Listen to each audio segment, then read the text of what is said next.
If a circuit breaker flips in your house, are you wandering around trying to change the light bulbs, hoping that the light's going to come on? No, right? Because it's not fixing the underlying problem. Yet this is the same way that many people are going about fixing underlying pain and neurological dysfunction. I'm Dr. Jeff Cumro, and over the past 15 years, I've been blessed to work with over 5,000 patients. And through that time, we've seen a lot of different problems, and a lot of it comes back to the same thing, right? We see people that are trying to turn off the pain, and that's a reasonable expectation. That's something that we want to do. We obviously do not want somebody to be in pain. But they're looking at tools that are just turning off the pain. And having that happen is kind of like driving your car and having the engine light come on. And when that engine light comes on, instead of actually going and having it checked, plugging it into the computer and seeing what the code is and having the problem fixed, we're just putting a piece of duct tape over that light and we don't see the light anymore. The problem doesn't disappear when we do that, right? We might have that symptom disappear, but the problem doesn't disappear.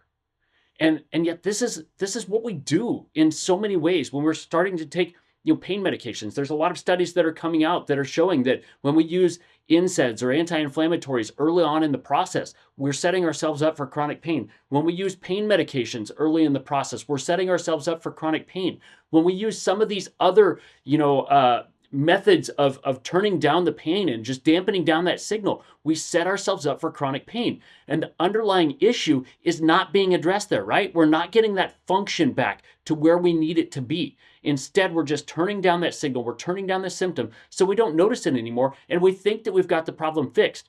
But what chiropractic does, we are looking for that underlying functional error and we're working to reset it. So every time we make an adjustment, we're not working to get rid of pain. We are working to get that function back. We are working to flip that circuit breaker back on. And when we have proper communication between the body and the brain, we have better functionality and pain disappears because we're addressing the underlying issue, right? So it's kind of like if your alternator goes out in your car, you can constantly charge your battery, but as soon as you turn on the car and start driving, the battery's going to die because you don't have that constant charge going in there. Same thing happens in our body.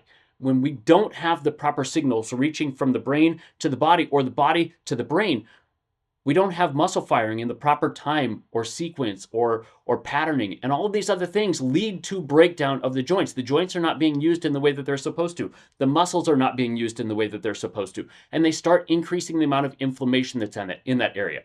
In a joint, as soon as we lose range of motion, we lose some of that functionality. The way that we get nutrients in is we open up that joint. And as soon as we close it down, we push out the waste products. So that pumping action that happens in there is something that actually supplies the nutrients and pumps out the waste products in the joint. When we don't have proper movement of a joint, the muscles that attach to that joint start to dysfunction. They start to tighten up a little bit because they're not being stretched and contracted. So they're not being worked in the appropriate ways. They start to spasm to provide stability and different things like that. So we start using that whole complex in a different way. We're not sending signals up to the brain. A lot of the neurological signals that we are sending in there come from that joint, from the mechanoreceptors that are in there, the joint movement signals.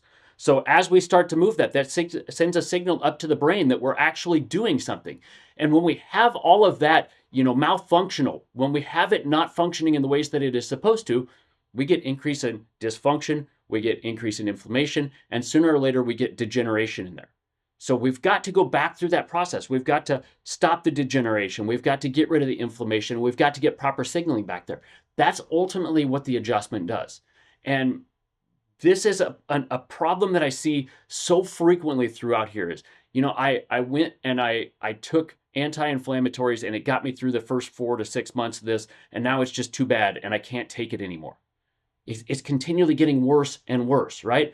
This is a problem that I have for, years and years, but it only hits me every 3 months, 6 months, 9 months. The problem is always there. It's just sooner or later that inflammation gets to the point where it becomes problematic and you notice it. That check engine light comes on. And instead of addressing it the appropriate way, we're doing just enough to reset that code and get that check engine light to go off for a short period of time, but we're not fixing the underlying problem. And that is ultimately what we aim for. And we don't just do it through adjustments.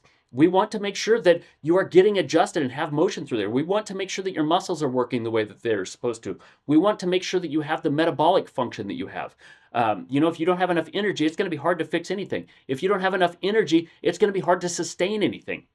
We want to make sure that the neurological function is working the way that it's supposed to. Because if you don't have proper signaling down, for example, if your balance is thrown off, it's going to be hard to get proper muscle firing because that balance is constantly telling you you're falling over.